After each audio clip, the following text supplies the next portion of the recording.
I'm always really, really curious, and like with people vanish all the time, where did it go? Like what happens? And I had this image of this little girl at a window looking out, and she sees her sister go to the car, and she opens the boot, and then the little girl looks away for a few seconds and looks back, and she's gone. That's it. It's always something that's kind of played on my mind. Like obviously it's not even, it's made up, but it's still played on my mind like 10 years later. I'm like, but where did she go? This week I got to talk with the writing duo Katherine Greene, and we are talking about their second thriller, The Lake of Lost Girls, which is a really fun thriller that is in the mixed media format. It has podcasts, it has posts, it has newspaper articles to tell the story, while also jumping back and forth between the present and 1998. If any of that sounds good, which I'm sure it does to most of you, you definitely want to pick this one up. Here's what it's about. It's 1998 and female students are going missing at Southern State University in North Carolina. But freshman Jessica Fadley, once a bright and responsible student, is going through her own struggles. Just as her life seems to be careening dangerously out of control, she suddenly disappears. 24 years later, Jessica's sister Lindsey is desperately searching for answers and uses the momentum of a new chart-topping true crime podcast, 10 Seconds to Vanish, that focuses on the cold cases to guide her own investigation. Soon, interest reaches a fever pitch when the bodies of the long-missing women begin turning up at a local lake, which leads Lindsey down a disturbing road of discovery. In the present, one sister seeks to untangle a complicated web of lies. In the past, the other descends ever deeper into a darkness that will lead to her ultimate fate. I can guarantee you are not going to guess the reveals that come at the end of this book. They are absolutely wild. It really felt like a reveal that I haven't read before. Actually, I take that back. There's one book that it does remind me of, but if I told you the comp, it would ruin it. So take my word from it. If you enjoy thrillers that have mixed media approaches, sisters trying to figure out what happened to each other, then you want to pick this one up. That being said, let's hear from writing duo Katherine Greene. Maybe? There we go. Well, thank you. So I am super excited to talk with both of you about The Lake of Lost Girls. I'm here with writing duo Katherine Greene, who is made up of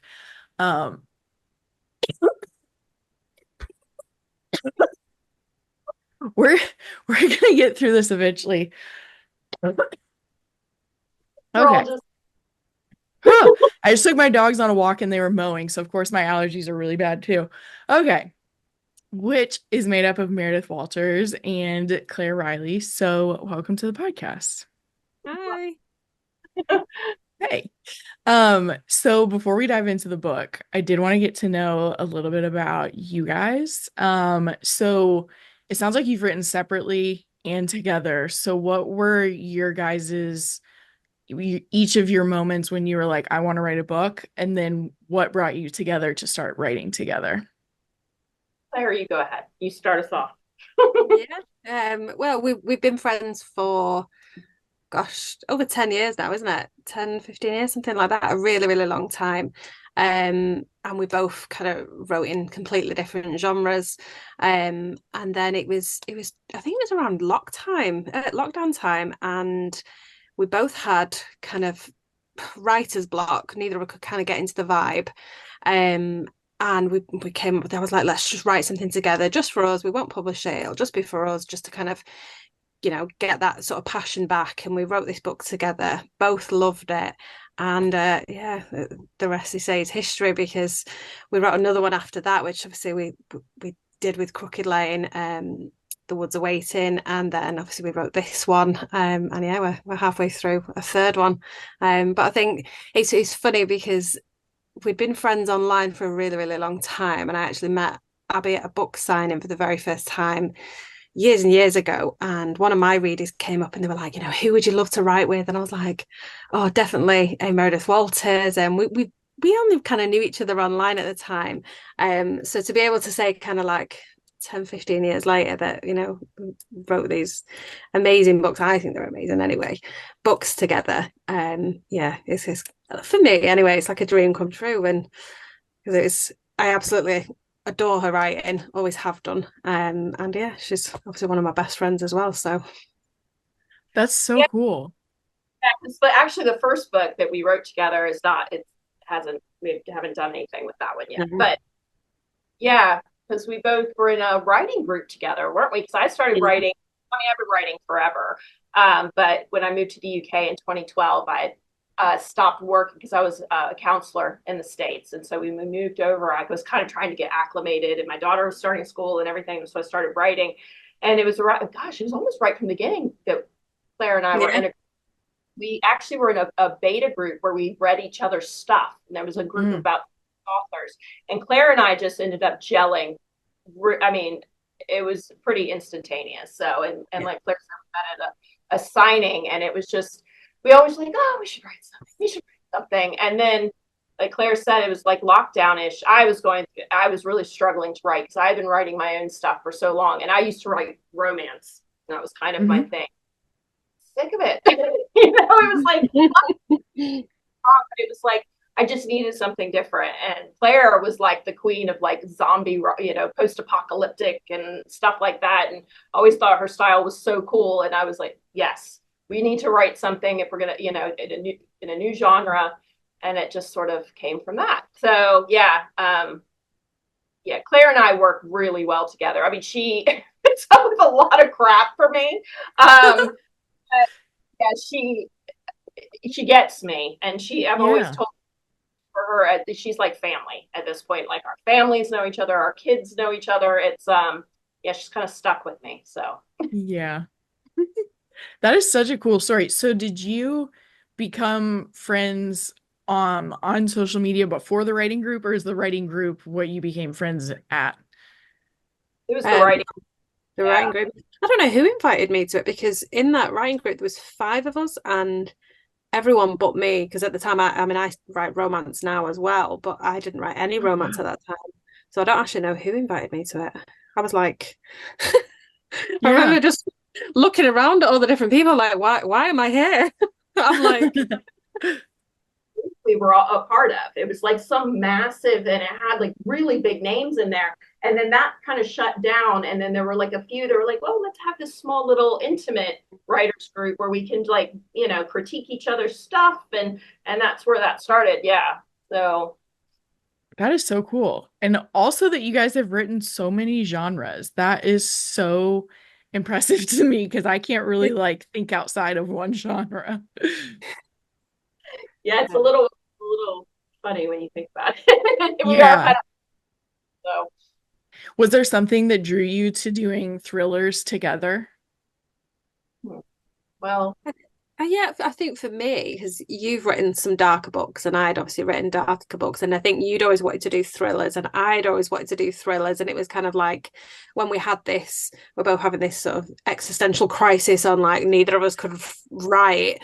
It was like, well, let's just do something completely different, a complete palate cleanser that both of us kind of want to go into. And yeah, and it just, I don't know, I think we were about three chapters in, and I remember saying to my husband, I was like, this is really special. Like it works. And I've co-written with a couple of people, and sometimes I'm like, it felt very, very forced. Whereas writing with Abby, it was just really, really natural. We just really bounce off each other really, really well. And she'll be like, no, that's enough. No, don't go any darker. And I'll be like, no, you need to go darker. That's so cool though. How did you, so it sounds like it was pretty natural, but what is your writing process together like? So do you like take certain chapters? Do you have like meetings when you work on certain stuff? How did you build this book basically? I mean, the idea for it was Claire's because she had an idea for this for Lake of Lost Girls. And but like when we talk about books, we usually have about three to five different concepts that we're like, Mhm. okay, let's kind of hash these out and see which ones we were kind of drawn to. And we had kind of gone back and forth with a couple of them, but this Mhm. is the one we kept coming back to, and it was one that Claire had brought up. Gosh, I think it was actually years ago. You brought up Yeah. this. It's been a while, and so we're like, okay, let's start on this. And we always start with an outline.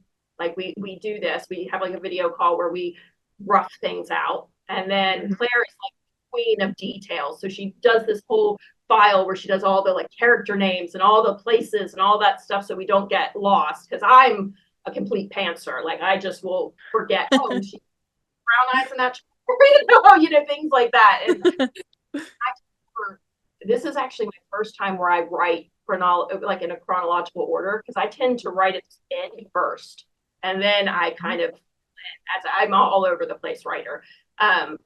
So, but yeah, so and then we write in a Google Doc, and we each take a character, and then we go back and forth, and then we'll read each other's stuff and tweak as we go. So it's a very seamless process. Mm-hmm, mm-hmm. That's awesome.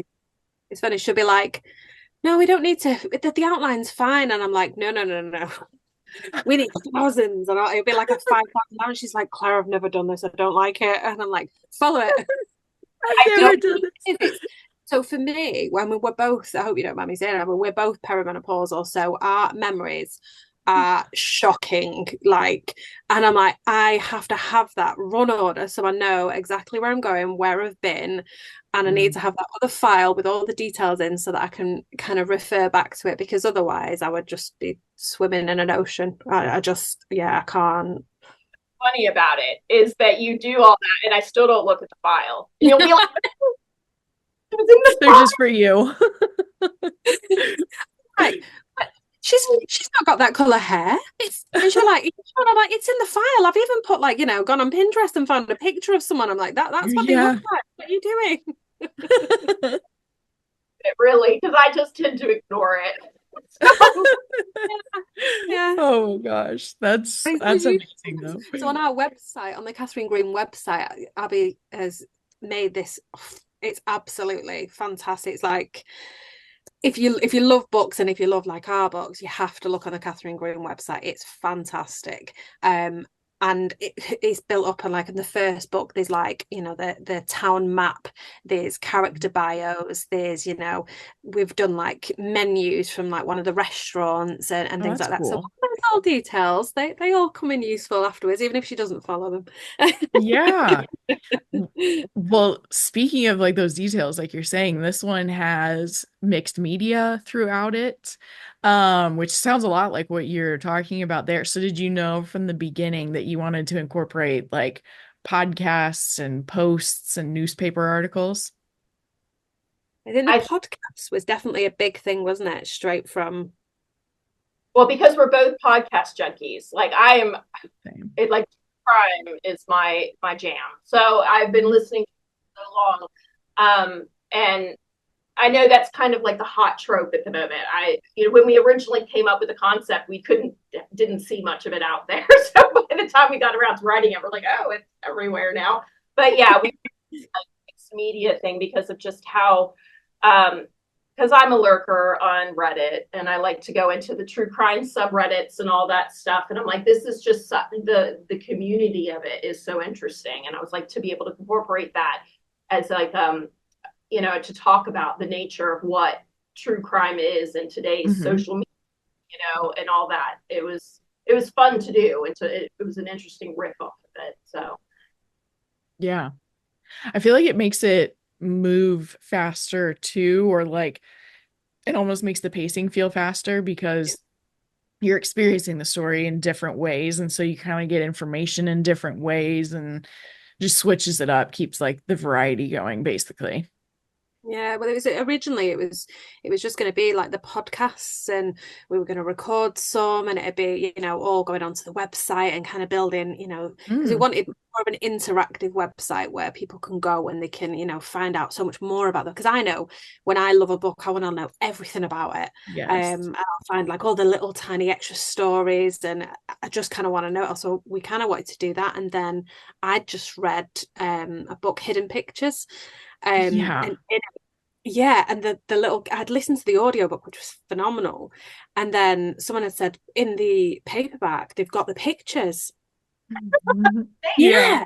So I was like, oh my gosh. So I ordered it and I was like, this is fantastic. And I was like, actually, this would really work for us. And we were like talking back and forth, and we were like, actually, the social media post actually incorporated into the story, and each one adds just that sort of extra layer. And I don't know, for me, it kind of makes the book more like a 3D kind of concept because Mm. it's literally a fully revolving story with all angles covered. And yeah, it was.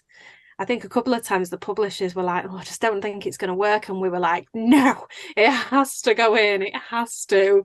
And Yeah. everyone's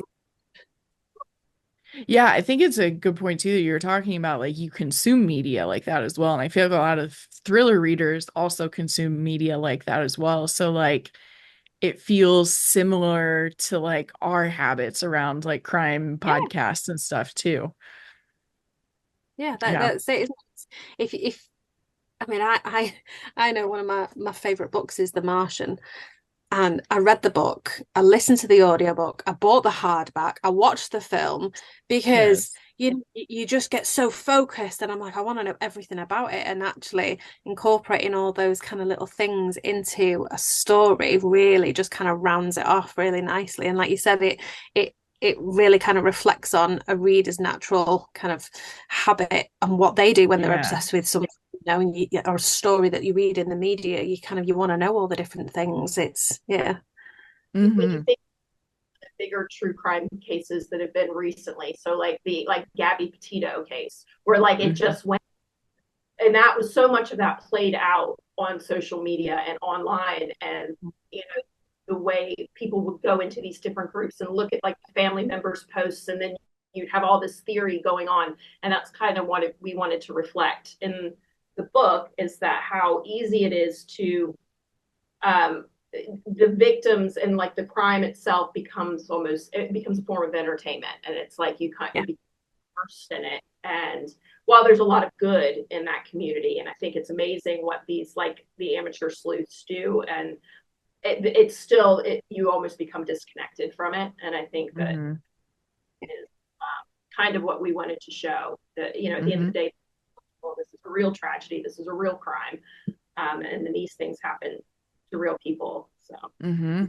Yeah, sometimes I think about that in the context of like if you were just like adjacent to someone who went missing or did something, like your whole life could become public and you could actually have nothing to do with what happened. And I'm like, that would be so violating. Yeah. That's exactly it. Yeah. but that's even more control you lose over your Yeah. own. It's yeah, like you said, Hmm. violate, exploitive. Yeah. Well, along with the mixed media approach, it's also told in multiple timelines. So, did you, speaking of details, did you like know what happened linearly? Did you write linearly or did you write like as it appears in the book in that order? Does that make sense? I mean, we knew because Claire is the Okay. one that comes up with those twists. She's very good at that because I'm I write up to a point and then the endings always kill me with my books. I'm like, oh, Mm, she's really good with it. And I think so. We knew how it was going to end. We wrote pretty. Yeah. So it was, I think how did I describe it? I described it as because at first it wasn't when we were first trying to write the outline and stuff. And I think I sold it to you on, I kind of wanted it to be a sandwich. So you were going to do the back end of the sandwich and I was going to do the front end. And then obviously mm, it's like the story is kind of the middle bit with the different layers of the social media posts. And basically it'll all kind of come together. So as you follow in sort of one timeline, you're following the other timeline from the other end, and they're eventually going to meet in the middle. And that's obviously going to be yes. Because normally, obviously, you read a book and it's you start, you've got your middle, and then you have your ending. And we kind of wanted the endings technically sort of the middle of the book where the plots kind of start overlapping and yeah. Yeah. That's a cool concept. I like that. The other part is the past timeline takes place in the 90s as well, and it just like brought back all of the 90s nostalgia, which I don't know if you guys have gotten into Tell Me Lies at all. But it's a like really popular right now. It's like a dark academia kind of like psycho drama, basically. okay. Um, and it takes place in the early 2000s. So there's been like all this nostalgia about like being in college in 2007 and like not having social media. Did you like kind of want to have some stuff in the 90s? Oh yeah, that's when Yeah, I went. we knew straight away, didn't we? I mean, the college experience that's described was very much based off of the college I went to in a very small southern town. Mm-hmm. And yeah, but it was this tiny little town that this college was in, and like how we describe it, because I talked to Claire about it. I'm like, kind of gave her a rundown of what kind of college is like in the U.S. and everything. And I graduated in 2001. I just dated myself, but yeah. So I started. I would give her details, and she's like, "Oh, okay," because Yeah. me being American, and we can bring such different things to the table there. But yeah, yeah, we were all about the '90s and Mm-hmm. providing that nostalgia and it, taking you back, talking about like Yeah. reference and the random like Dave Matthews Band. Oh my god, because like my best friend my freshman year was obsessed with Dave Matthews, and I had to listen Yes. constantly. So it was like Yes. those little details were kind of real life stuff that was incorporated there. And Yeah. it's the first podcast, isn't it, when they were talking about the two podcasters and they're talking about like what they like, and obviously one's British and one's American, and we were like both kind of putting our little bits in there to obviously show sort of the differences between like the US and the UK as well. Yeah. Because I think you wrote it at first, and I was like, I don't know any of this stuff. I'm in the UK. We changed. Yeah, I did wonder about that because I knew you guys were one in the US and one in the UK. So when the podcast hosts were like that, I was like, I feel like that's a subtle nod to you guys writing it. Yeah, well, that's it. So originally they were both going to be American, and then obviously we Mm. were, like I said, we like putting extra things on the website to kind of make it, a sort of a little gold mine for readers kind of discovering. And then Abby had said over us recording some of the podcasts, and I was like, that's really good, but I can't do an American accent. I was like, we're gonna have to make one of the podcasters British. I was like, this isn't gonna work Yeah. otherwise. Yeah. Oh, that's funny.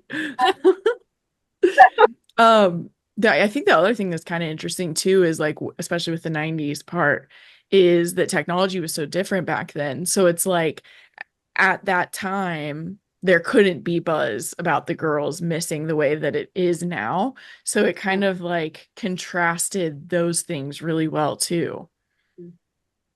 Yeah, and it's because yeah, in the '90s it would have been all word of mouth, and it would have been like Hmm. telephone game going on, and there'd be the rumors aspect, but it would be very contained, So you Yeah. have and the campus becomes its own little like microcosm of Hmm. paranoia going on because everyone's sort of talking, but no one really knows what's going on. Just the Hmm. difference today where we know everything. So it's almost Yeah. Yeah. So I forgot to ask earlier, so you said Claire had the initial inspiration for the book. Are you able to talk about it, or is it the spoiler that was the inspiration for it? I think I should be able to say. Okay. Yeah. So, well, it cut me off if not. So I Hmm. normally, when I'm coming up with a book idea, I normally have a picture in my head. It's normally like, usually like, I know it sounds really weird, but it's normally like one image. Mm. Um, and the image that I had for this, and I've had for years, because I'm always really, really curious, and like, with people vanish all the time, where did it go? Like, what happens? And I had this image of this little girl at a window looking out, and she sees her sister go to the car, and she opens the boot, and then the little girl looks away for a few seconds and looks back, and she's gone. That's it. And I was kind of like, it's always something that's kind of played on my mind. Like, obviously it's not even, it's made up, but it's still played on my mind like 10 years later. I'm like, but where did she go? And when we were Yeah. like bouncing these ideas off each other on book ideas, and I was like, I've kind of got an idea, but it's just literally just one image.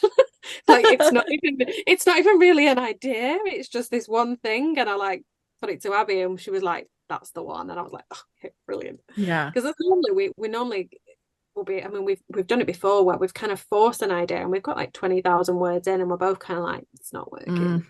Mm. Yeah. And And then this last one, the new one that we're doing, we'd started a couple and we've got same thing, 15, 20,000 words in, and we're both kind of writing it but not feeling it. And then Abby came to me with this idea for this new book, and I was like, that's the one, that's the one. And we both know there's just something magical about when we write together, that we both just know when it's the right one, don't we?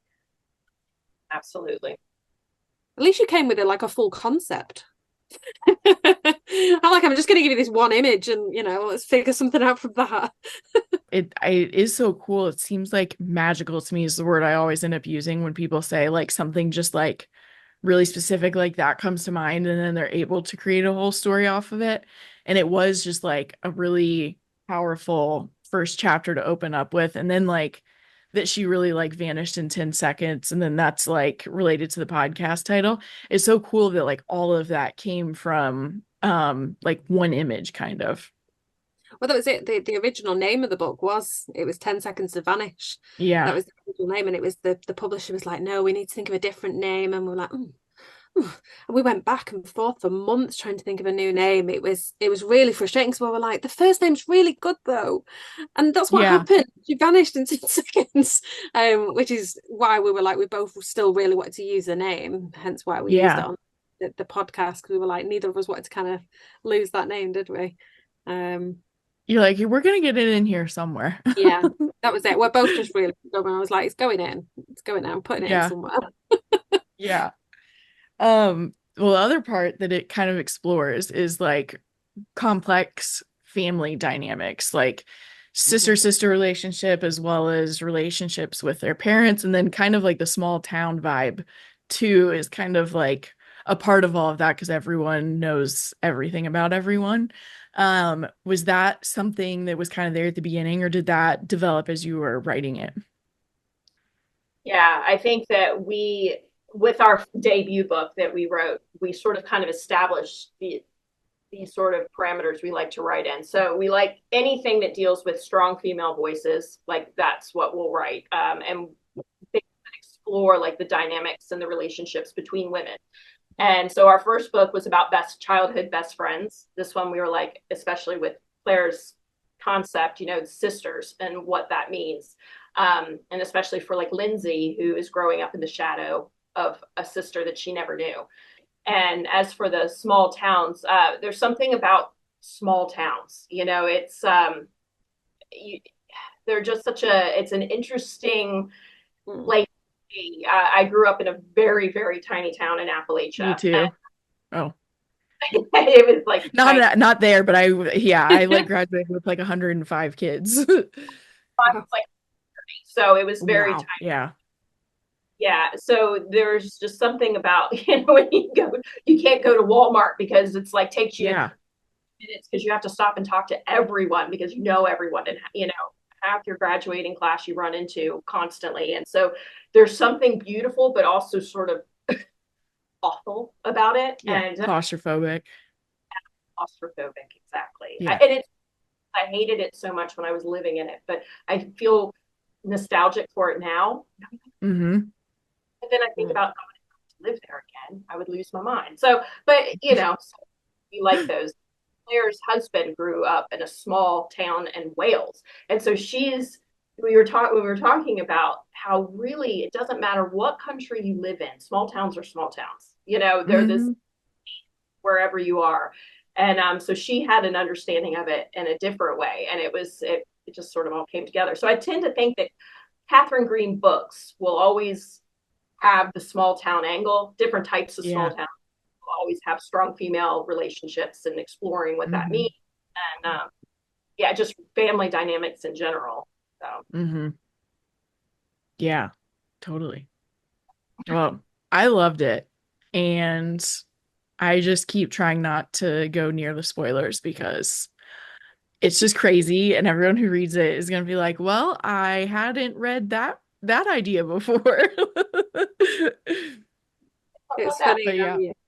My eldest daughter, she's 20 next year, and she loves reading, and she's read maybe one of my own personal books before, but she's never read like the Katherine Greene one, and this one I bounce quite a lot of ideas off her as I'm writing, and when we were writing the Lake of Lost Girls, and I was like bouncing like the first few chapters, I was bouncing ideas off, and she was like, "Oh yeah, yeah," and that definitely works. I was like, "Okay," and then I got to a certain point, and it was talking about that kind of magical moment where it's going to be really special, and I was like, "I want you to read this one. I can't talk to you about it." And she was like, "Really?" And I was like, "Yeah, I really want you to read them. I think you'll really like it."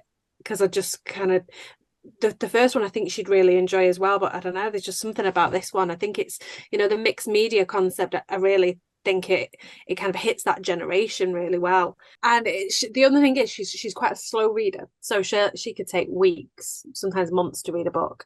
And she read it in 5 days. It's like the quickest she's ever read it. And I took a photo of it as she was like, right at the start, she was like, "Oh, I think I know what's going to happen." And I was like, "Oh," and then she get a bit further, she was like, "Oh, no, I think I know what's happened." I was like, "Oh, okay." And Yeah. then she got a little bit more. She was like, "Right, okay, I was wrong about that, but I think I know. I'm pretty certain I know what's happening now." And I was like, "Okay." And then she got to like the sort of last three chapters, and she sat on the sofa next to me, and she's reading, and she goes, "Ah, what?" And I was like, "I got you." Yes. And she's literally been telling everyone about it, all her uni friends and everything. She was like, "I Oh. just didn't see it coming. It's fantastic, Mom." She was like, "It's really special." And I was like, Oh, that has to be the best feeling ever. "Do you know what it really is?" Because Yeah, that's out still of kind of the age where maybe they would try to like, oh, mom's not cool. It's just mom. it's really. I mean, we have a beautiful relationship. Oh, that's awesome. Yeah, we're really close, but it's one of those, she knows, like with some of my other books, she's like, "I just don't think it's for me," and I'm like, "It's absolutely fine." But like with this one, I was like, "You've got to try it." And she was like, "It sounds really good. I'm definitely gonna go." And I was like, "If you start it and it's just not vibing for you, don't worry about it." And she got a chapter and she was like, "No, I really like it. I can tell straight Mhm. away I'm gonna love it." And I was like, Yeah. "Oh, sweet." And yeah, 5 days later, and that's one of the quickest things she's ever read a book. So and we're very truthful with each other as well. So if she didn't like it, she would have just stopped. So Yeah, That's amazing. my daughter's like, "Murder now." Yeah, I mean, it's different for everybody. Yeah, I thought I knew. I think at like 30%. I was like, oh, I know. I did not. Because there was something that then confirmed it. I was like, see, and then I was like, oh, never mind. there was a couple of reviews on like Goodreads and things, and they were like, "I got the end," and I was like, "You absolutely did not. You had no idea." It's like, shut up. Yeah. Like, because I didn't even know we were about we thought we had the whole thing planned, and then Abby will come to me in the morning, she'll send me a voice note, she'll be like, "Right, shower thoughts," and she'll be telling me stuff, and Yes. then I'll be walking my dog and I'm like, "Okay, dog walking thoughts," and then I literally like mess her and I was like, Abby, oh my gosh, I've just come up with the best ending. Like, we're gonna do the ending, but we've got this ending also. And we were like, "Oh yeah." That's Well, amazing. big shout out to our beta readers, though. We had two that Oh we've yeah. used, two, and one's a friend, a writing friend of Claire's, and then the other one is a friend I've known since like literally I was 5, but she's a Wow. librarian, so she's very booky. But those two were invaluable with this book because a couple Yeah. times they're like, "You're being too obvious. You need to stop." And because I get very stuck on like, my friend called me out on it. She knew. She was like, "You got to stop what you're doing. You're making it too obvious. This is what's happening." And I'm like, "Oh, okay." But they were hugely instrumental because Yeah. those early, like that early feedback, Mm-hmm. important. So Yeah, yeah, because you want it to like feel grounded. So you like want there to be crumbs, but you like don't want yeah, everyone to guess it. exactly. And I think I Yeah. was heavy handed with the crumbs. So I was Yeah. like throwing it out there, like, "Oh, yeah, yeah, no." I was walking Yeah. behind, sweeping up, going, "No, too many, too many." You know, Yeah. Yeah. I've been working on a book, but the thing that like mine is like I think I'm like basically I'm the opposite. I'm like thinking like, oh, thriller readers are gonna pick everything up. And then I have to like remember that even when I read books, sometimes like the thing you read on this page isn't as much in your mind on page 100 because you didn't write the book. Mhm. Yeah. exactly. And I do Yeah. think that that read a lot of thrillers are better at like picking out stuff. Like there was a book I Mhm. read just recently. I told Claire, I was like, oh, I figured out who did it like the 2 chapters in, but then I'm like, is it because I write and I'm in that headspace? And I think the thriller readers can do that to themselves too, where you Yeah. read thrillers and you're like, oh, I can pick this apart, but it doesn't mean you don't enjoy the book. I think it's just Right. you can still enjoy It's one it. of those, isn't it? It's even if you can guess the ending, reading a book or listening to it, an audiobook, it's the journey more than Yeah. anything.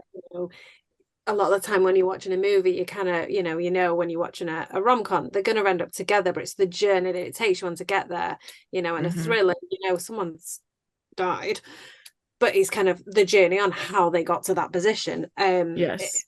It's that. So sometimes I think as long as it's enthralling enough, it keeps Hmm. you interested enough that you kind of want to keep Yeah. on reading regardless of whether you figured it out. But yeah. Yeah, I've left or whatever. I've written pretty, I can't speak. I've written plenty of reviews. Apparently that's a tongue twister where I've even said like even though I like guessed one of the things at 70%, I still so enjoyed like all the characters. Like so sometimes it really just doesn't matter if you guess it or not. And it's like sometimes you're wrong too. So it's like it's not like it's Yeah. just like sometimes you're right, sometimes you're wrong. It's like whatever. Yeah, it was with that hidden pictures. I kind of knew straight away. It was like it was really obvious, but he didn't try to hide it either. It was Mm, there in plain sight straight hmm. away. So but it didn't ruin the experience. It was just kind of like, right, okay, well, I know it's pretty obvious what's going to happen. And obviously, as Hmm. it built, it was just more and more suspenseful because I knew what was going to happen. I knew where it was Right. going, like how it was going to get there. And actually, if anything, it probably added to the journey for me because yeah, it was kind of like, how are you going to get to that point? Which is, I think, is why with the Lake of Lost Girls, we opened up straight into the story with like, this is what happened. Do you Hmm. know what I mean? It's how it got to that point. Yeah. Yeah. Yeah. I think you're right. I think horror kind of as a genre works in that way that you're talking about. Because I know it's crazy that you brought it up. I just did an episode with one of my friends about hype books that we like missed out on and need to read. And Hidden Pictures was one of mine. So now I'm like, clearly I'm meant to read Hidden Pictures this month. You are.